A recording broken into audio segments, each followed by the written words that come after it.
Hello and welcome to the M Word. My name is Lavinia and I'm director and founder of the M Word CIC as well as Emotional Problem Solving Limited. I'm absolutely thrilled today to be able to introduce you to a very special guest. Jo is a newfound friend and work colleague, which is extremely exciting because she's going to be talking to you about her business. So it's Jo from Teaching Outdoors. Is that correct, Jo? Do correct me if I got it wrong. No, that is correct. Yeah. Amazing. And I'm going to try and keep my mouth quiet and shut because Jo's got lots of very interesting information. But I guess one of the very first questions is tell us a little bit about yourself and then tell us how you went and launched Teach Outdoors. Take it away. Thank you very much. And it's an absolute pleasure to be here as well. So as Lavinia introduced me, my name's Jo Clanfield and I am from Teach Outdoors. And I suppose Teach Outdoors really is all about utilising outdoor spaces for teaching and learning. And I got into that because as a teacher, I was teaching year 5 and 6 and I went down to teaching early years. And it was the first time I thought, oh my goodness, this is the way children should learn. It was very child-led, very experiential learning, hands-on, and it wasn't restricted to the classroom. And like I said, it was the first time I thought, gosh, children are learning and they're enjoying it.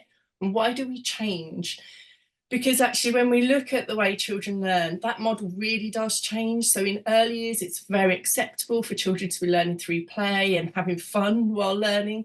And as they get older, especially in year 6, fun is almost like that word we don't use when it comes to learning. It's like a naughty word. We mustn't mention fun.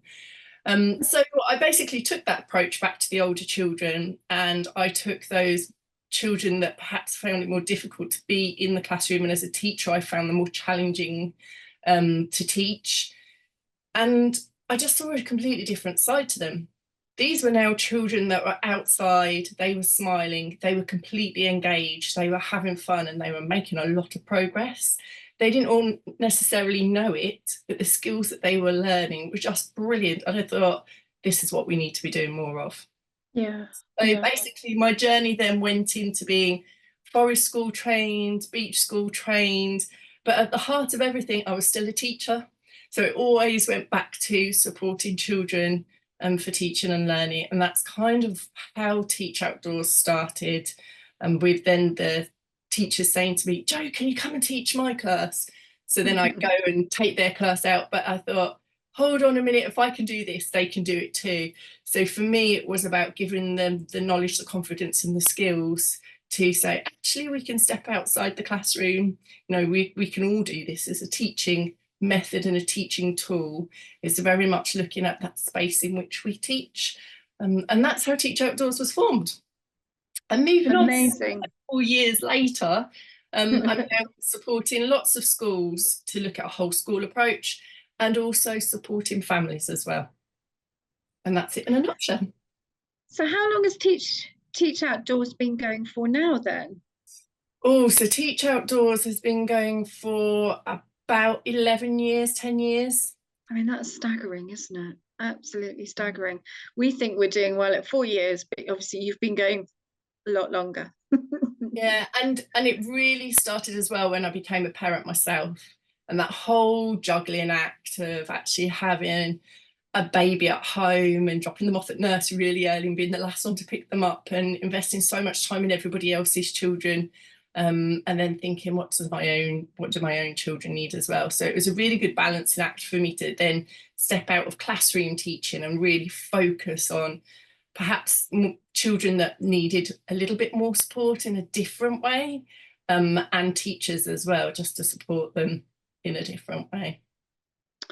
So, okay, let's go back to the beginning a little bit. Let's just think about reception children.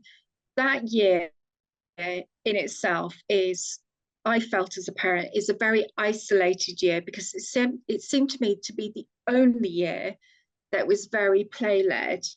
And I remember, particularly with my youngest, the introduction to the first year and the teacher saying to us as parents, now you don't come into the classroom, you stay at the door your children are expected to come in and sort themselves out. And we all kind of looked around at each other and thought, okay, that's us being told then. And then it became very apparent that homework was coming home. So there was a very stark difference.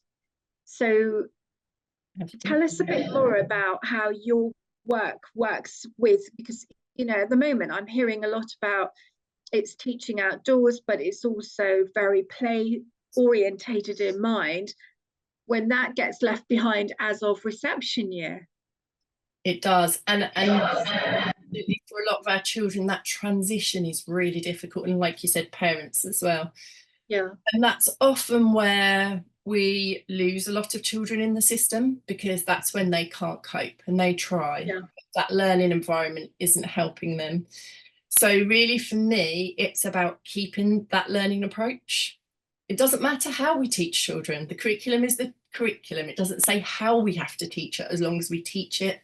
And I don't see why it should change, because my philosophy is that if we still make it fun and we still make it engaging, then actually I call it sticky learning. Sometimes it might be physically with a stick, but actually that learning is going to stick if it's memorable. And that's what I'm all about. You know, I can sit these children down with a worksheet, doesn't mean they're learning. So for me, it's about carrying that on. So I support schools to look at, why do we do this? But also families as well, and saying, actually, if this approach isn't working, we can either supplement it with a different approach, or look at doing it more active and multisensory. And I think as well, when you say, you know, as a parent, that's a big transition. It really is. And my approach was always about, first and foremost, children have to be happy. So in early years, we talk about the Leuven scales, and it's Ferrelavers, which is kind of an approach where we look at well-being and involvement. And it's on a scale basically of 1 to 5, 5 being the highest. And the idea is that if involvement is high, so they're physically involved in whatever activity, and their well-being is high, then they will learn. If it's low, both are low, or one is low, then they're not going to be in optimum kind of state to learn. So for me, it's always looking at, how do we have really high levels of well-being? What do we need that learning environment to look like? What do we need to be supporting the children with? And then how do we make them engaged? And it always comes down to that as well. And I think homework as well is another one I hear all the time.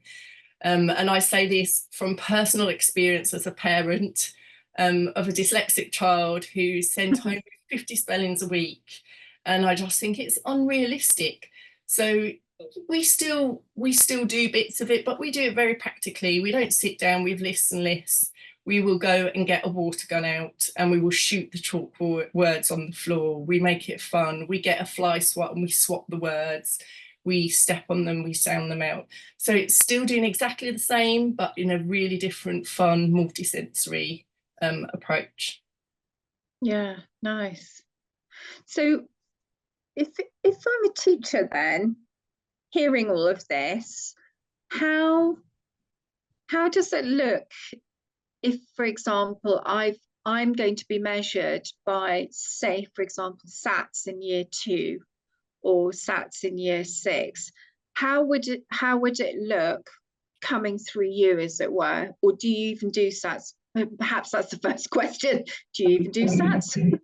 So what I realised over the years was that there are barriers to taking learning outside. So you're going to get the practitioners that think actually learning should be happening at a desk, and that's where we learn.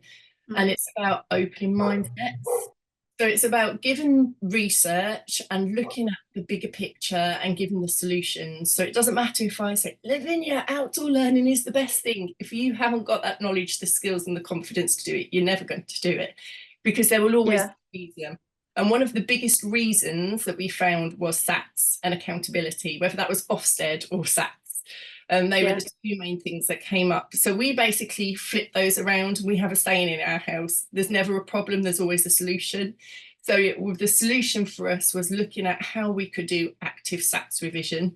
So we actually support schools with things like that, and we will do we will take the SATs papers and we will look at the common questions, and then we will give strategies and suggestions for making it active, multisensory outside. So we take the problem, we flip it on its head, and we give a solution. And schools kind of embrace that then. So and I always say, tell me what the barrier is to getting outside, because that's where we then make that next step. And a lot of it is mindset, because I think if we think, where did we learn? I went to school, I sat at a desk, and I learnt by probably writing, or, you know, it wasn't whiteboards in those days, it would be a board. But, you know, it was still very similar as it was in the Victorian days. Not a lot has changed when you compare it. But actually, I think we need to be looking at a more multisensory approach to engage our children.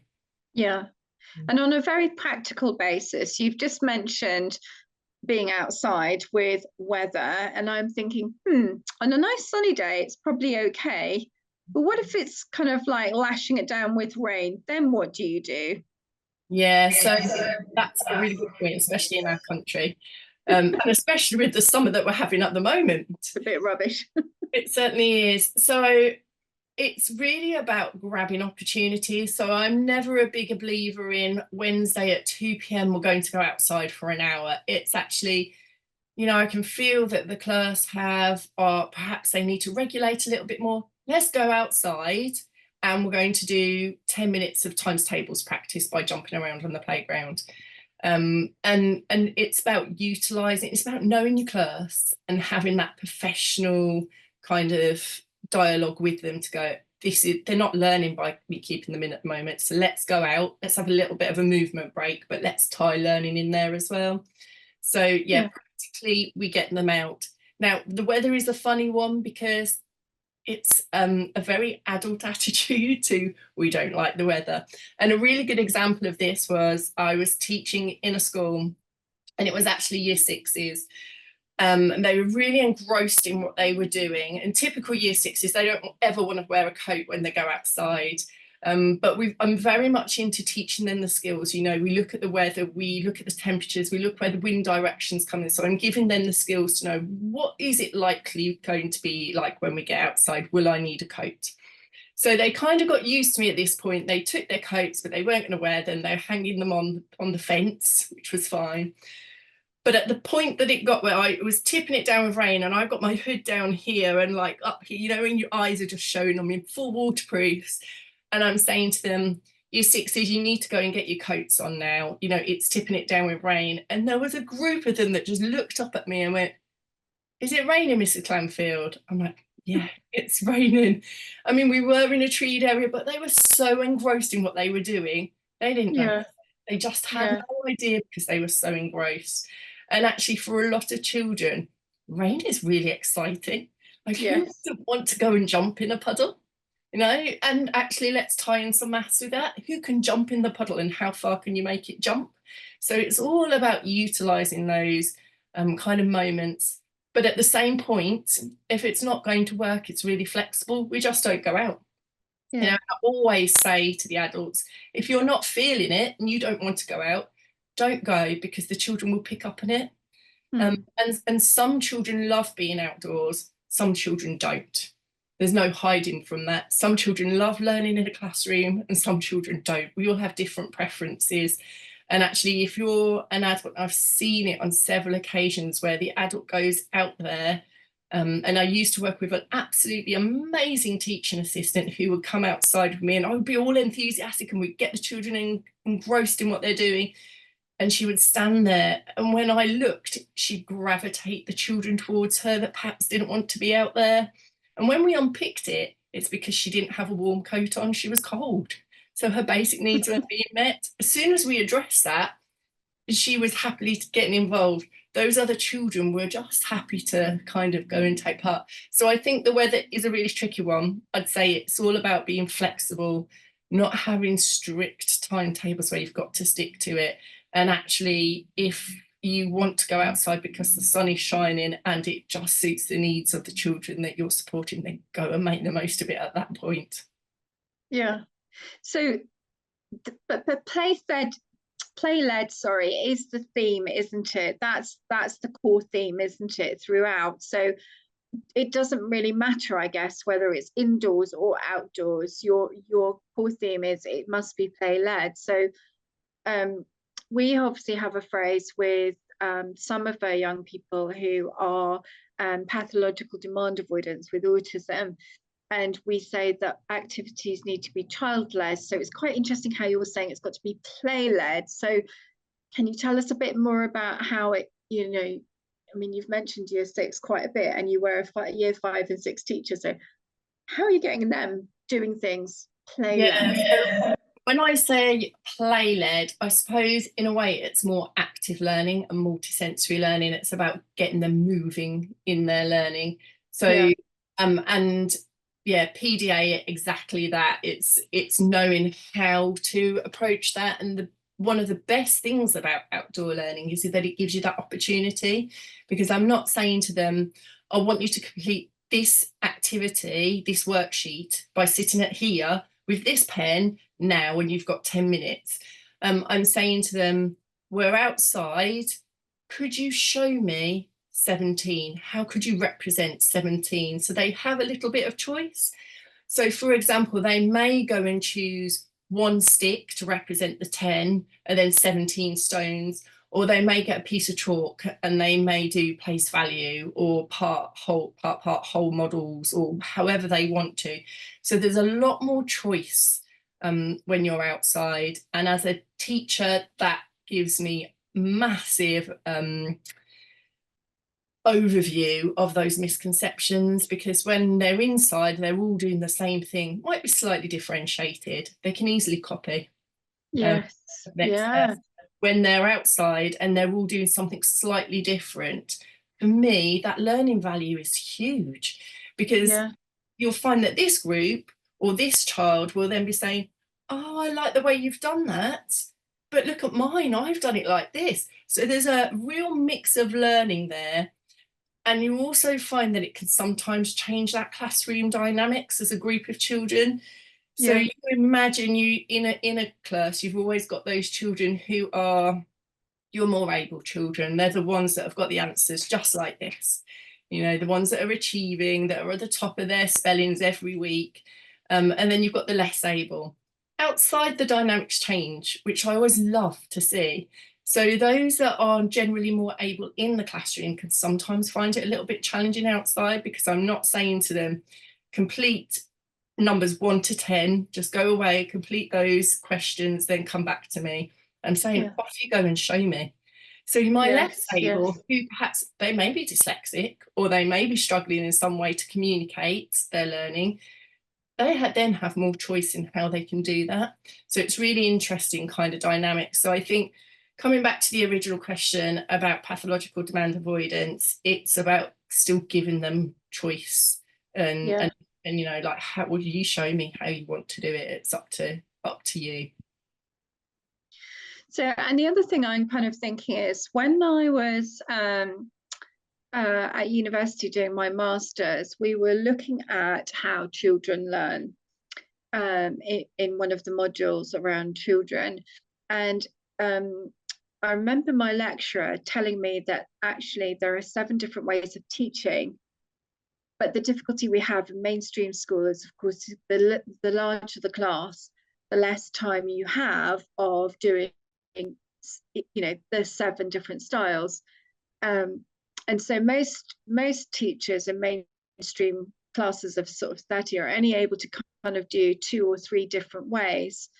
Now you flipped it on its head. If you're child-led, then actually with them kind of go away and just, you know, show me 17, you're already beginning to actually take full advantage of that, because presumably you're going to see different ways of them learning, and you can see how many different ways they are learning.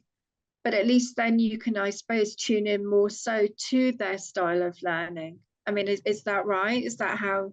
Yeah, definitely. And I think, well, with the different styles of learning, it's not one child will learn this one way. It might be that actually on that day they're just preferring to be a more visual learner. Yes. or kinesthetic learner. We can be a mixture of all sorts depending on what we want. And I think if you relate that to yourself, actually, some days you might just want to be sitting in a quiet area reading a book by yourself. Other days, Right. it might be that you are going to watch a video and just give me all the information you can. Very much depends on where you are on that day. So outdoor learning for me provides that really good kind of platform, because it's up to them how they do it. And there is so much research about it being a really good learning environment. So if you take a learner who perhaps has sensory sensitivities, there's a lot going on in the classroom. It might be a really bright wall display. It might be the hum of a light. It might be another child flicking their pen by the side of them, or just something that's going on. Whereas outdoors, it's a bit more of a calming environment to learn in, because it's not so much sensory overload. There's more space for the noise to dissipate. You know, it's more natural light, which is better for us anyway. So, and they can move around or walk away from something if they don't like it. You know, if there's slugs, for example, and they really don't like slugs, they don't have to stand there. They can just go and move away over that side. So it's actually a better learning environment for them, to be able to control a little bit more about what they do and what they don't like.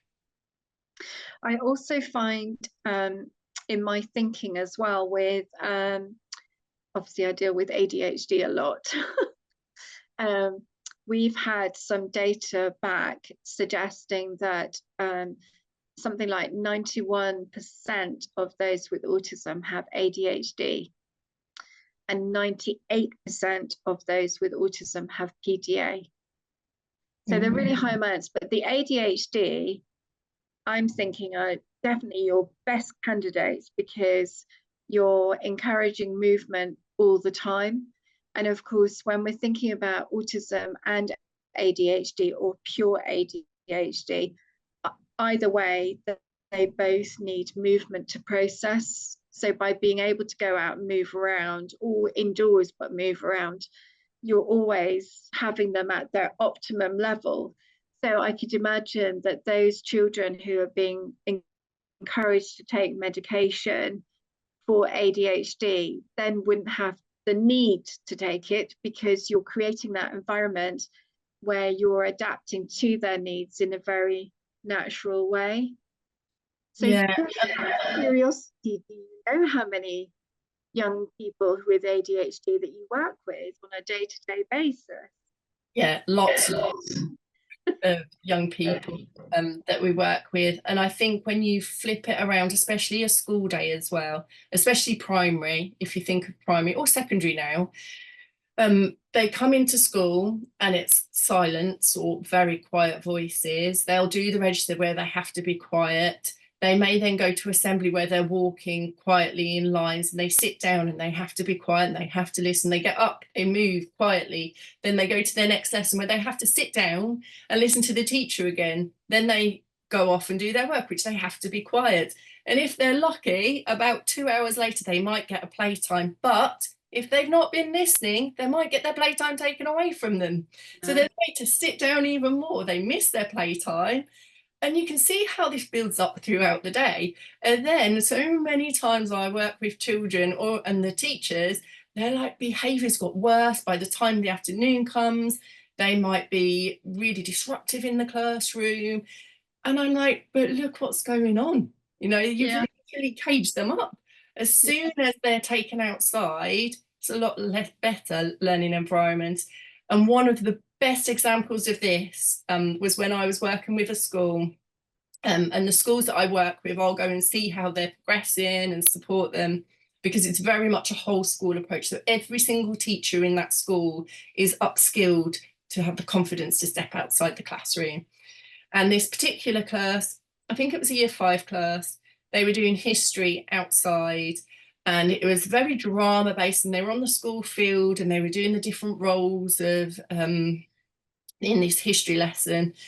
And there was one child who was coming in and circling the teacher, and then they'd stop and they'd say something, then they'd go back off and they'd do a really wide circle, and then they'd come back in and they'd have another input. They were clearly listening. If you were to look as an outsider and not know what was going on, you'd say that child's not engaged.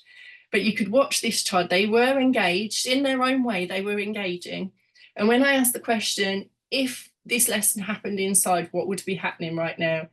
And the support adult who was supporting the child said they wouldn't be in the classroom, because if we'd have tried to keep them in by now, they would have thrown a chair and they would be running. But actually they're accessing the learning, and that is so powerful. You know, just by stepping out of the classroom and changing the environment in which they're learning meant that that child could access the learning, and in a way where they were still engaged in what they were doing. And for me, that's massive that we have that option. Yeah.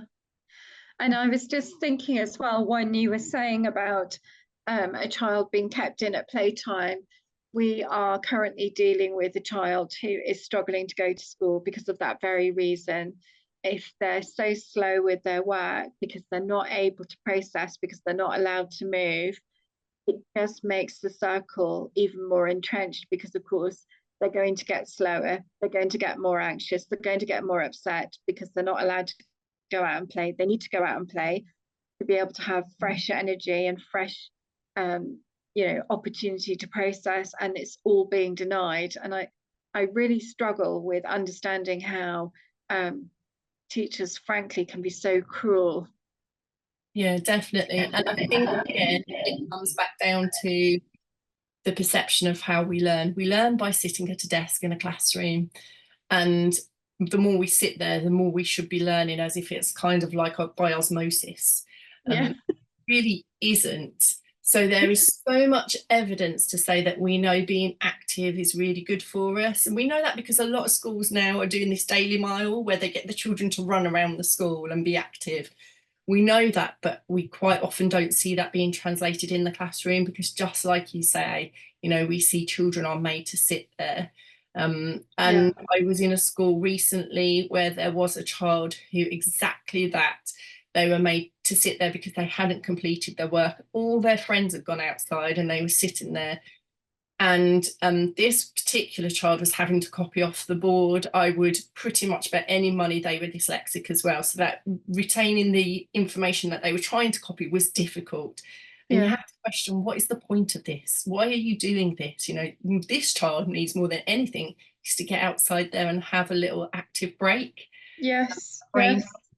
And it's the same. I mean, you can sit there all you like, and if you're trying to read a computer screen and you're really tired, you can sit there and you can feel it's not going in. You're just sitting there going through the motions. So yeah, I think active learning is definitely that way that we can do what we need to as a teacher.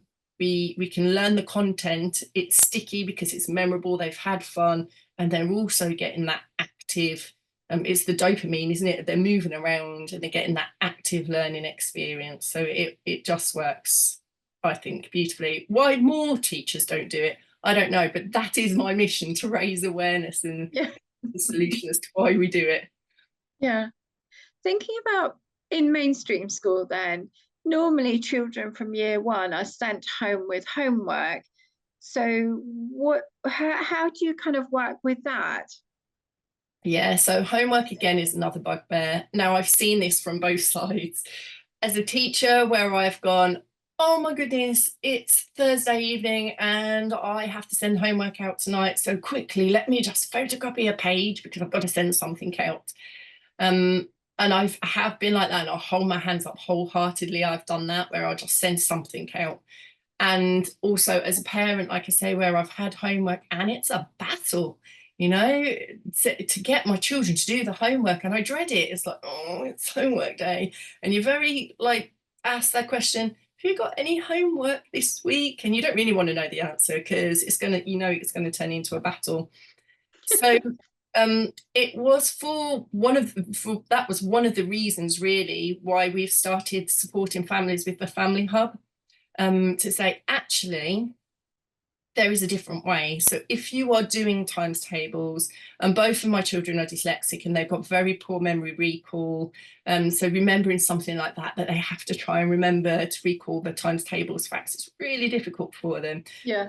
So let's make this fun. So in the Family Hub, we actually have active learning resources. So if you are struggling with the way that school are doing something, you just think, what was the point of this? You can just approach it in a slightly different way, because it can be really difficult, really difficult. And that's me as a teacher and a parent, get your children involved. So it's just trying to reframe it.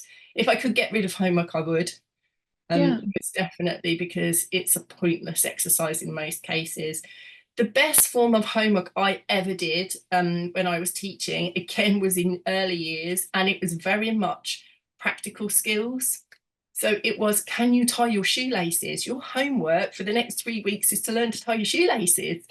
Things like that, which we don't really teach children in school and we don't really value, but they're really important skills. And we get them to do really practical things, like laying the table for 4 people. What do you need? How many in total knives and forks would you need? How many of those are forks? How many of those are knives? So we do it in a really practical way, so that it's real life learning, which is really important. Okay, so real life learning is another theme that you have, clearly. One of the things that I find really hard to contend with, and something that I took on from a very early age for my own children, was banking. If you can master the art of banking, then obviously you can go and have some independence to have your own bank card. You can learn budgeting. You can go and buy your pocket money sweets, sorry, as well as your pocket money magazine. Other things, obviously, you might need a bit of a top up, but banking is such a big thing for everyone, you know, on this planet. So do you do sort of very practical life skills within your learning? Yeah, so again, if I could change the curriculum, I would definitely change it so that we know what a credit card is and what interest rate means. And it's not this thing that you just go ping and it's like money from a money tree. So I think that definitely is something that should be included, but isn't. I suppose we do it kind of in a different way for life skills though. So generally it's primary school children that we're focusing on, sometimes kind of year 7, year 8 children, if they've missed a lot of the primary school kind of skills. But it's practical, relating to life in a sense that it's the world around them. So we very much will do money, but we'll do it, for example, there's an activity where we use something like carpet tiles and we'll write the price on them, but you've got to buy your stepping stones to cross a river. So you might have £5 and each carpet tile is worth a certain value and you've got to buy so many to cross the river. And of course you can make that harder, because you might be who can get the closest to £5, who can get the most change back from £5, spend the least. So we'll do it in a very practical way, like that, relating to, but active as well. So they're still moving across the river and getting on the stepping stones, and doing it very much in that way. And even when it was COVID, working out actually 2 meters, what is this 2 meter rule, like a 2 meter bubble or a meter bubble, whatever it was. And it's physically working it out. What does that look like in leaves? What does it look like in sticks? So you can visualize things, because it's so hard. And time is another one. It's really hard to learn the time, you know, visualizing it. So it's very much about giving them different ways to visualize things and actively get involved in it so that it makes more sense to them. And I think, just kind of going off on a bit of a tangent, schools are very good at doing interventions and doing the intervention and doing the same intervention over and over again. For example, I worked with a child who was in year 5 who had done Numicon. And for anybody that doesn't know Numicon, it's little plastic shapes that are kind of for each number 1 to 10. And you can get these little plastic shapes. And this child was in year 5. Now, there's no kudos for a year 5 child using Numicon to support their maths. That's what they do in early years. So that's a massive barrier to start off with. It hadn't worked since they were in reception. So why they were still doing it in year 5, I was like, what is the point in this? We're not getting anywhere. And every time the pneumocon was out, the child was like, oh, no, not again, I don't want to do this.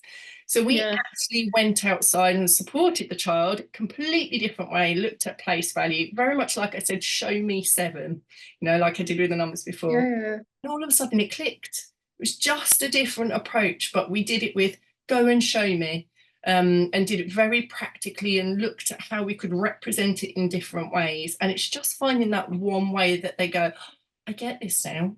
It's almost like having that library of books all with the same topic on them and going, does this one work? No, then that's okay. Doesn't matter. We can just put that one back in. We might come back to it. Let's try this one. Does this one work? Oh, I like this one.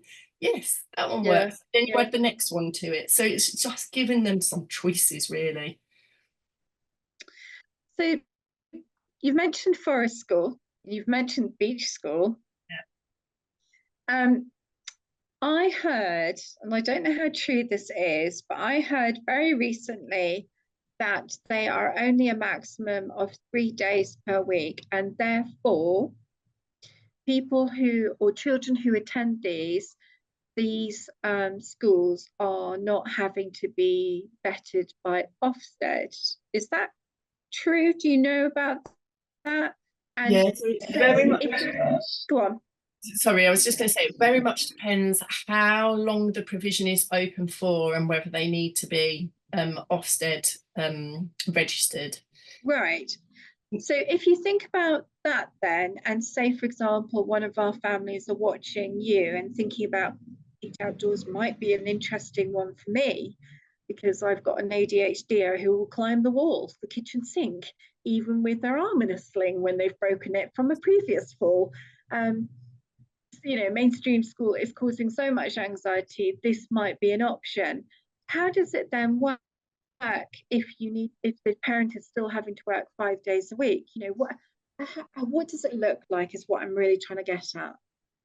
Yeah, so it's difficult. And actually, I would just like to say for any parents out there who are thinking, oh my goodness, my child is so unhappy, I am dragging them to school, for them to probably, especially if they're in secondary school, to text me when they're in the toilet to go, I really don't want to be here. Please, can you come and get me? Actually, there is another choice. And as hard as it is, I think we really need to listen to them because it's not working for them. And if I go back to what I was saying about involvement and wellbeing scales at the very start, they're not happy and they're not involved in what they're doing. There's absolutely no point in them being there.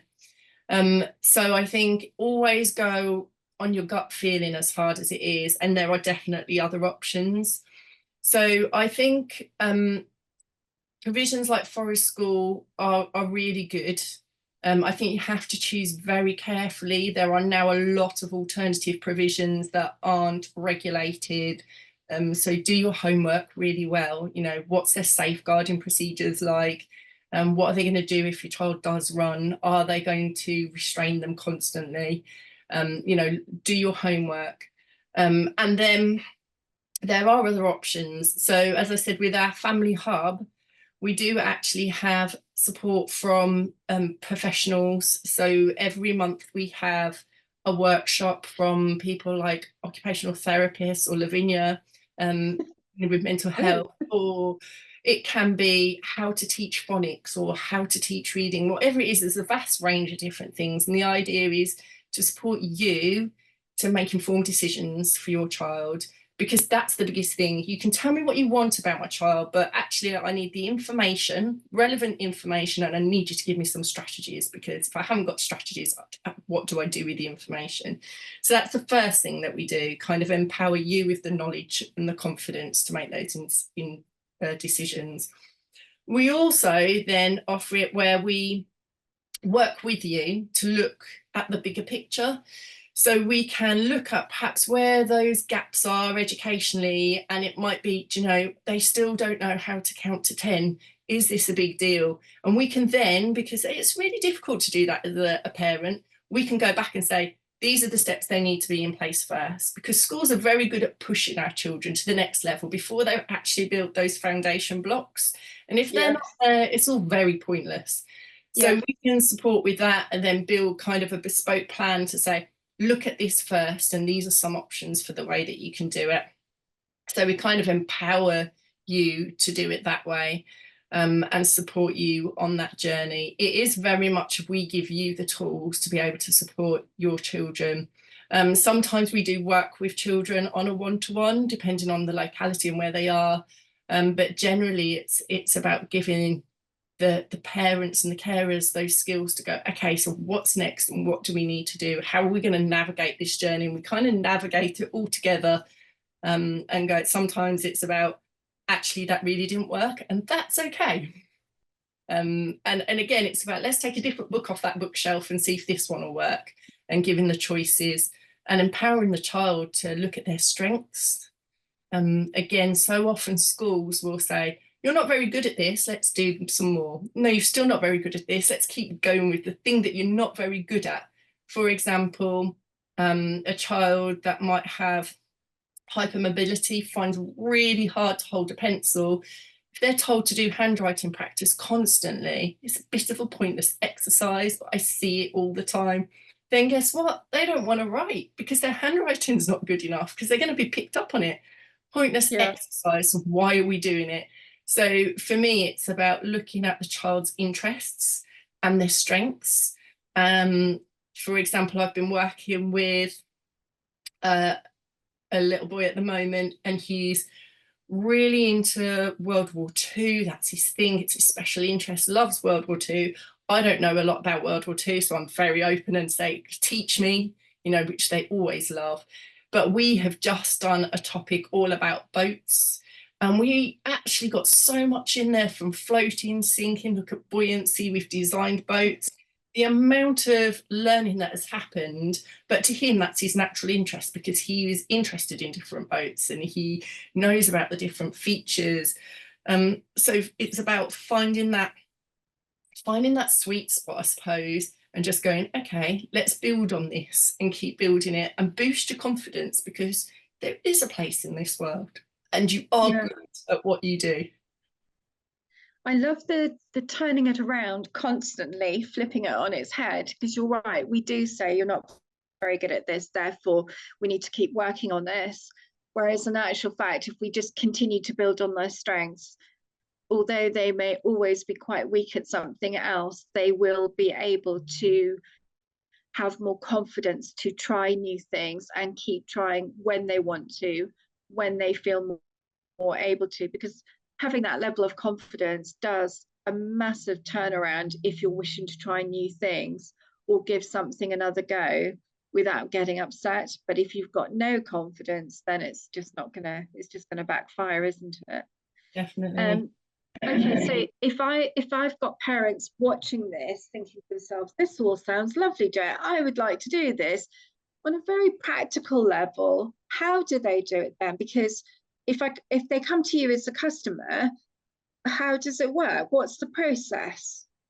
So it's very much an evolving process.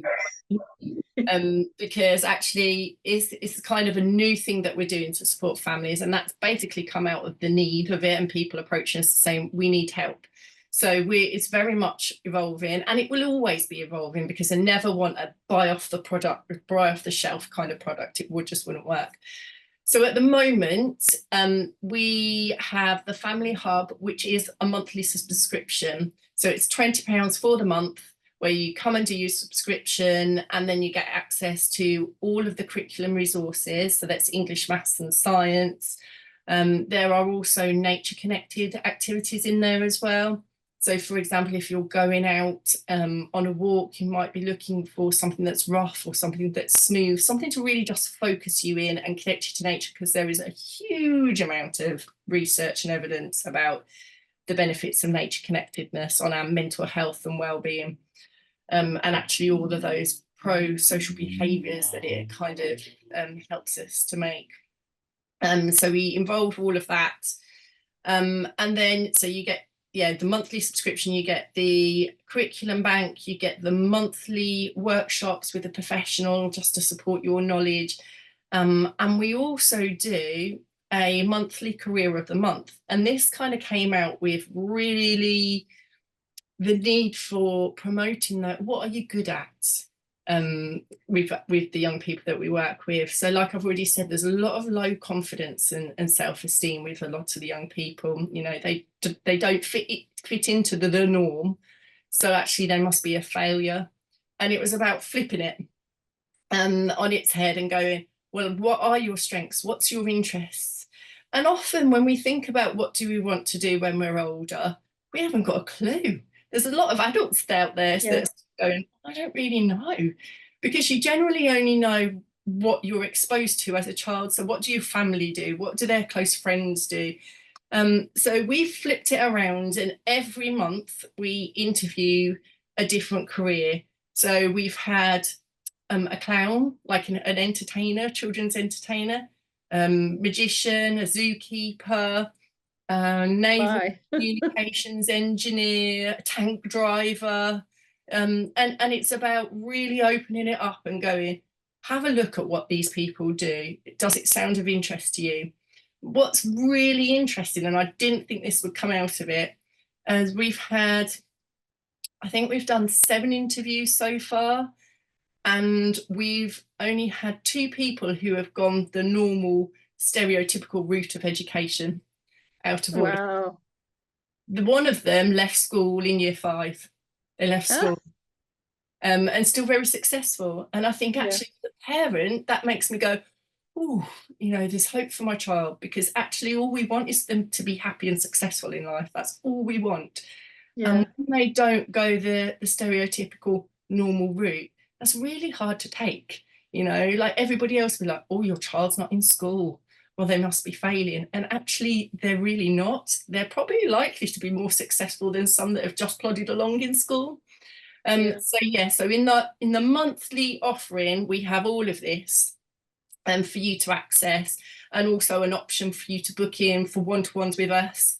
So I've got a small team of other teachers that we can support you of looking at where are the skills and what are the gaps and how do you need more support, really. But like I say, it's evolving, and I'm constantly saying to my I've got a very small Facebook group as well, which I should say, which maybe we could put a link to, Lavinia, in there of here's some ideas, but what do you need? Tell me what you need, because then we can start providing it. It's all about those barriers. What are your biggest barriers? And then let's support you with it.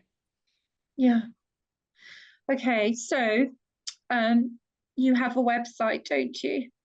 Yes, so the website is www.teachoutdoors.co.uk, and you will see on the front page there's the family support in there as well. So we've got the school side and the family side, and actually it kind of works together too. So even with the schools, and we talk about homework, if the schools are looking at supporting families, they've got access to resources for home as well. So it's slowly, because it's changing those mindsets and creating a bigger thing, but just getting that full circle of how do we get everybody involved. Okay, so the Facebook community group, how would they access that? What's that called? That's a very good point, Lavinia. I can never remember what it is for. I'm going to have a look right now. That's okay. So we can send a link and put it on here. Yasmin can put that on afterwards. Yes, it's quite a mouthful. It's called, the Facebook group is called Thriving Together, Families Supporting Neurodivergent Children Outdoors. So it's quite a mouthful, but use quite a mouthful. We'll use the link. Okay, and is there anywhere else across social media that you're based, or is it just those 2? Yeah, so we're on Facebook, we're on X, we're on Instagram and LinkedIn as well. So pretty much all over the place. Yes, nice. So to kind of sum it all up then, if you were putting it on the back of a postcard, what do you do? Because I think a postage stamp might be a bit too small. How would you sum it up? What do you do then? So at Teach Outdoors, we support children to utilise the skills they have to make the most out of life. So that means really making learning memorable, making sticky learning happen. And that's by supporting families and teachers to utilise the space that they have for active learning opportunities. One last question, and I am very intrigued by this.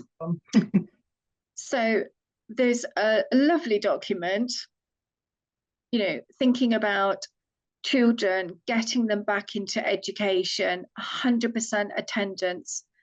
That doesn't strike quite the same for me with Teach Outdoors. So with this, obviously you're trying to get children to learn in a very different way, a way that works for them, because obviously any child who's anxious is never going to learn, something that some teachers really do not understand. But anyway, I digress. But when you're thinking about there is an emphasis on being in school 100%, what would you say about that? Because that's going to be quite challenging, isn't it? That's very challenging. There's two sides there. As a parent, I know exactly what it's like to try and coerce my child every morning to get them to school when they really don't want to go. And it's the wrong socks, the wrong trousers, the wrong day. We're not going, don't want to go today, I'll go tomorrow. And that's really, really difficult. And like I said, the fact that then you get your child to school with that horrible feeling in the pit of your stomach that I've dragged my child there, knowing full well they're not going to be learning at least for another couple of hours because they need to regulate, but they're just been thrown in. That is a horrible feeling.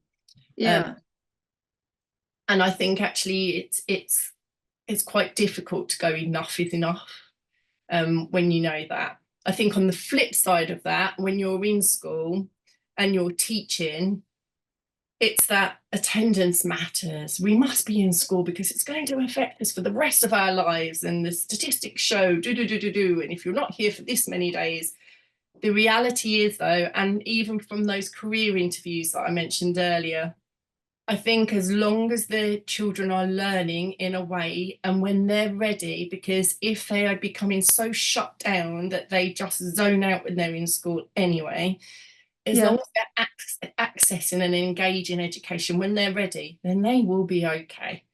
And I think that's really hard. A lot of schools are not towing that line. I completely disagree with it. Completely disagree. Like I said, you could drag a child to school, they can sit there, it does not mean they're learning. And I think that there'll be a lot of kickback from it, and I think that you actually will find that it's going to be a lot worse from forcing these children and the trauma that's attached to some of these awful situations. So yeah, I do not agree with the attendance. I was going to say campaigns, if that's a thing, the attendance campaigns for children in. And I think, like I've said, those career interviews are testament to that.